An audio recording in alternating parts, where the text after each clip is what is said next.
Sunday. And what we're going to do is have an overview of Holy Week so that you get the picture from here right up until Easter Sunday. We've only got time to really go swiftly through things. We'll walk through the main parts of the story, but what we're going to do is pause along the way for some points of reflection.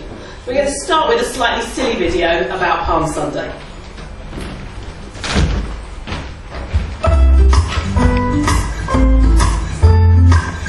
Hey, Tommy and Eddie here to talk to you about something really great. Palm Sunday. Yeah, that's the Sunday that we paint our palms purple to commemorate King Saul talking to that palm reader lady, and then we wave him in the air. No, it's not. Yes, it is. No, yes, it is. No. What Bible do you read? Palm Sunday commemorates the triumphal entry of Jesus into Jerusalem. Now picture this. Jesus rode in on a donkey while the crowds put their cloaks and palm branches all over the ground, shouting, "Hosanna to the Son of David." That's what I said. That's what I meant. Okay, now picture this. Jesus' popularity was going viral. I mean, he just raised Lazarus from the dead in the same community just a few days earlier. Wait, post-dead Lazarus was maybe at the very first Palm Sunday? Yeah, probably. That's so cool.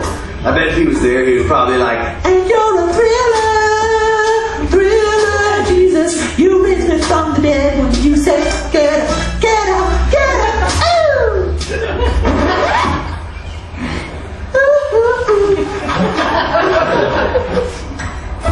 Now, to complete all this, Jesus needed a donkey. Now, you'd think that a king or a prince would ride in on a horse, but not Jesus. He knew the message that he wanted to send. You see, a donkey represents peace.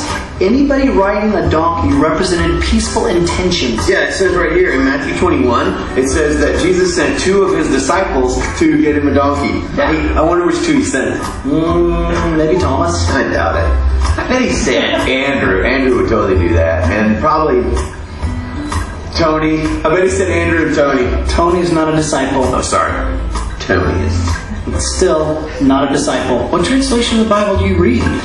Jesus needed a donkey, so he asked 2 disciples to go get him a donkey. He told them they would find one in town, tied there next to a colt. Yeah. And then he said, "Untie them and bring them to me. And if somebody asks you about it, you tell them the Lord needs them."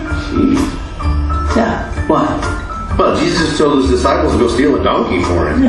What Bible do you read? It doesn't say that at all. I can't figure this out. I mean, Jesus, he changed water into wine. Cool. He fed the 4,000. He fed the 5,000. What? He fed the 5,000. It doesn't matter. It does matter. Not the 4th. It's the 5,000. We're splitting hairs. Jesus fed a large group of people, and that's cool. He healed people with leprosy. He raises Lazarus from the dead, and then boom, he's like, "Hey guys, go steal me a donkey." I'm just saying, I don't think that's very WWJD. The significance of Jesus riding in on a donkey, which he did not steal, was to fulfill the prophecy that is found in Zechariah 9:9. Yeah, but And the king riding in on a lowly donkey with his way paved with palm branches. The palm branches symbolize triumph or victory. The what? The palm branches. The bread. Palm branches, Palm Sunday. I thought it was the palm. They should call it Branch Sunday because that's confusing. We all have palms with us all the time. I feel bad. I'm sorry, Palm Sunday. Palm Sunday is a time for us to prepare our hearts for the agony of his passion and the joy of his resurrection. So this week, let's cover the road to the cross with our hearts, our souls, and our minds as we reflect on the final week of Jesus' life. And let's celebrate in anticipation the return of the King of Kings.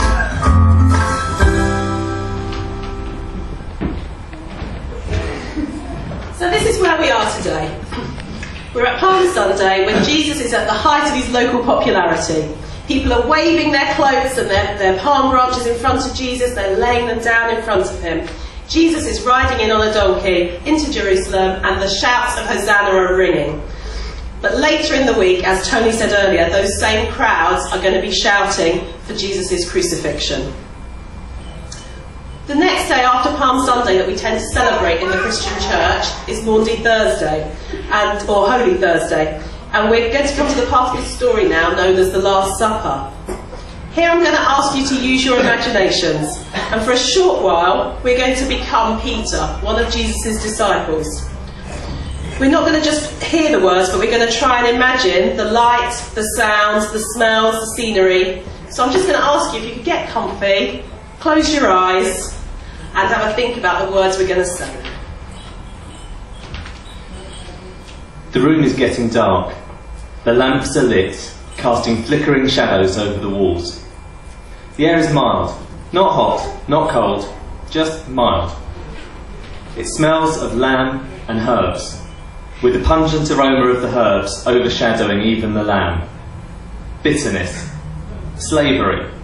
From far away there are sounds of music floating through the open windows, the sounds of others feasting. To have our own feast and yet to be part of a greater feast, that's a good feeling. There is an air of expectation in the room. We've seen the impossible these past couple of weeks. Ever since I said, "You're the Christ, the Son of the living God." The miracles were dizzying in their sheer impossibility. There are many who claim to heal the sick, and some prophets who raise the dead. But now we're seeing the shaking of the bounds of reality itself. A man born blind, seeing for the first time. A dead man rotting in the grave, coming to life again and eating with us. Now must be the time for the new kingdom to come, the Passover, the celebration of our passing from the slavery of Egypt to freedom. What better time is there to begin again, to set the Roman slaves free?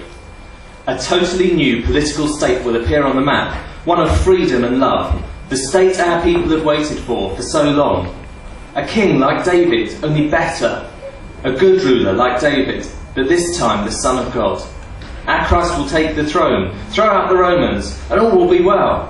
And as for us, well, I suppose we'll be ambassadors or ministers of some sort in this new government.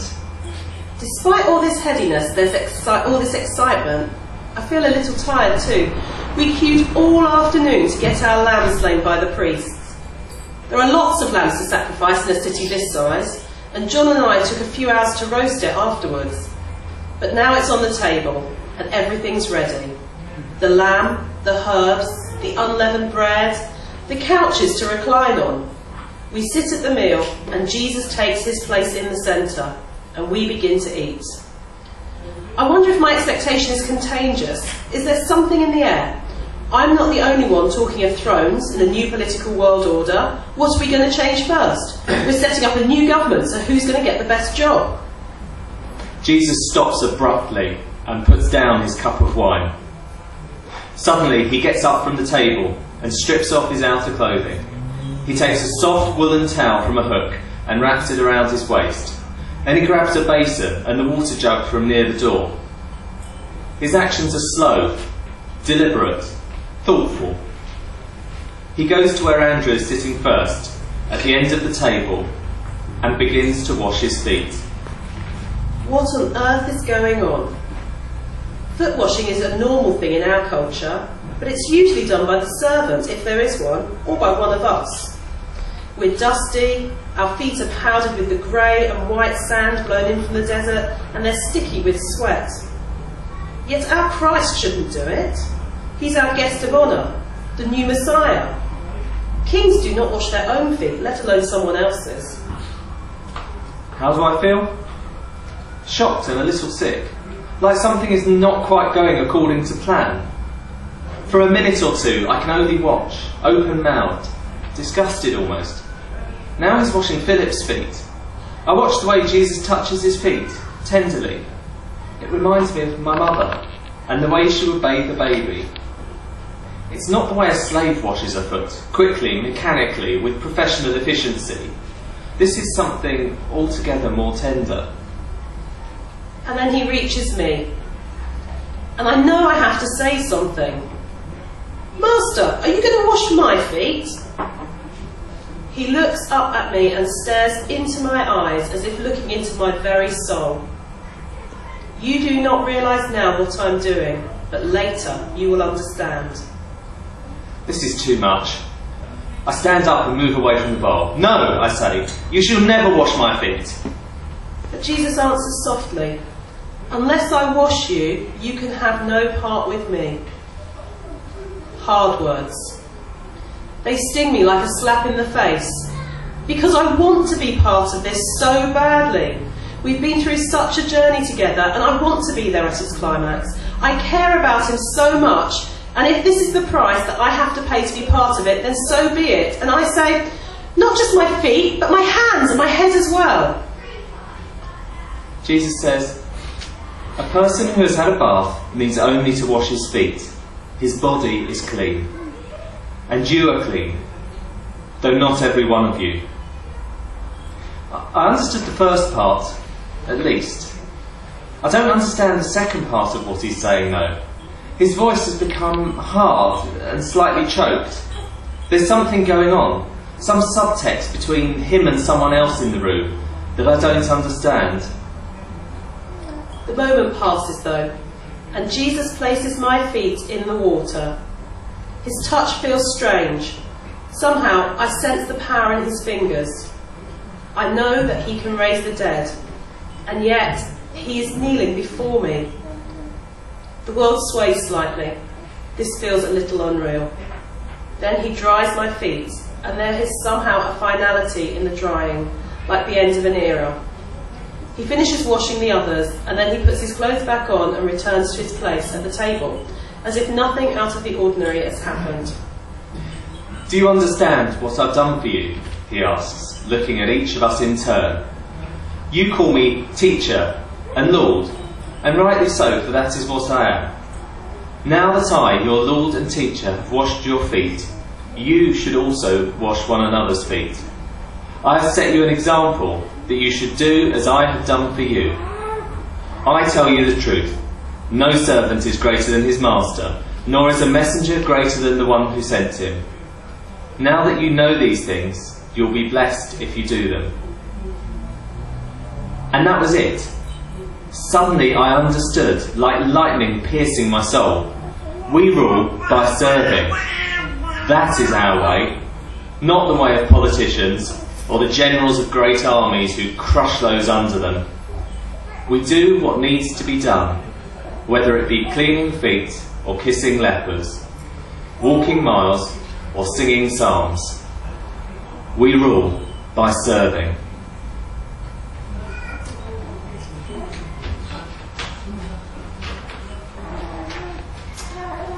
Throughout the world, many people celebrate the passion and suffering and death of Jesus in passion plays. This is when people enact the last days of Jesus through the streets of a town or a city or even a village. They did one in Brighton a few years ago. And in Manchester, a few years ago, the BBC televised a modern-day version of the Passion where they used lots of music from Manchester artists to help tell the story. We're going to join them in a minute here, where Jesus is praying in the Garden of Gethsemane after he's had the Last Supper with his disciples, and he's about to be betrayed by Judas, one of his disciples. That's what the subtext they were talking about in the meditation was about.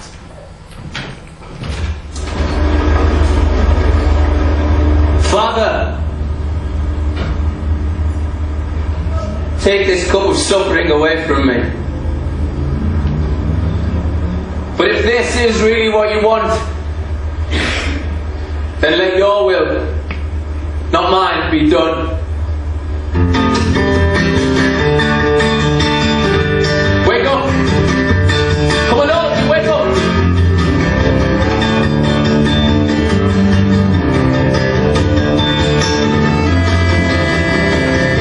Here is the man who is betrayed.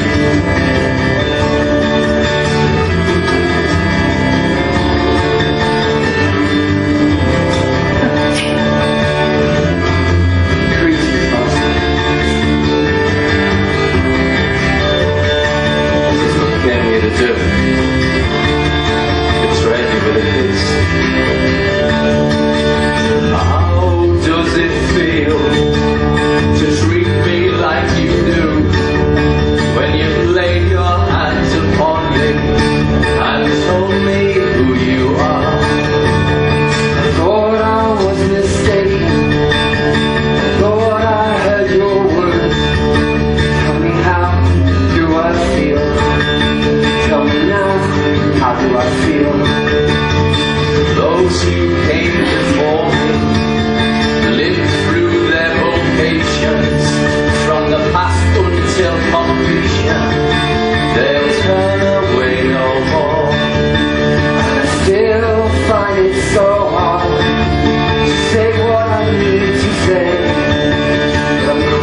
a heavenly person today. And I thought I was mistaken, and I thought I heard you speak.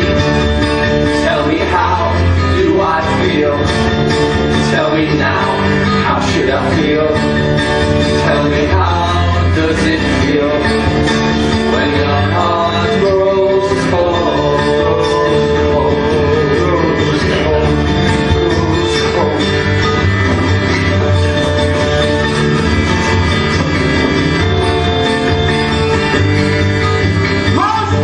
I'm ready to go see some prisoners to death!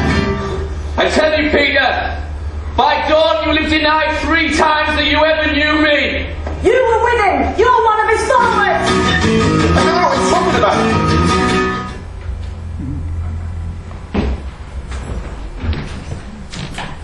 The whole of the Manchester Passion's available on YouTube if you search for it, so if you're interested, have a look.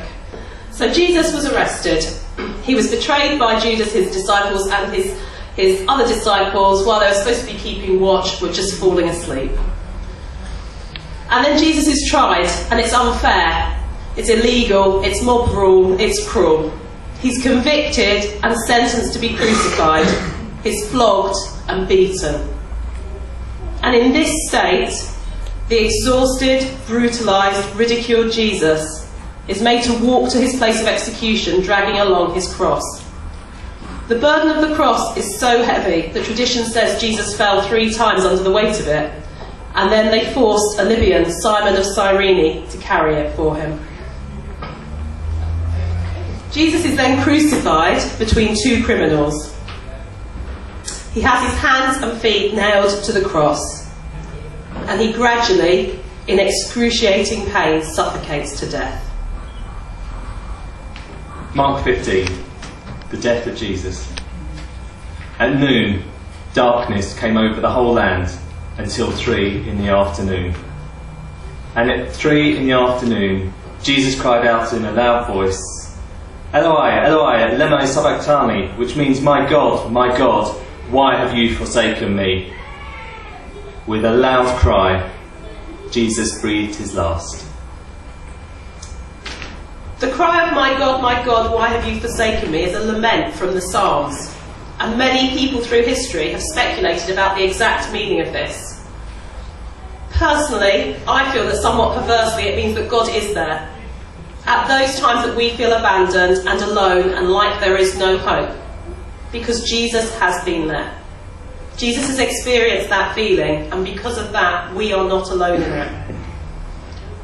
I think it can be easy for us as Christians to sweep the hard stuff of our lives under the carpet as if we're rather ashamed that our lives are not always the image of victorious, righteous, virtuous, triumphant living that we think they should be.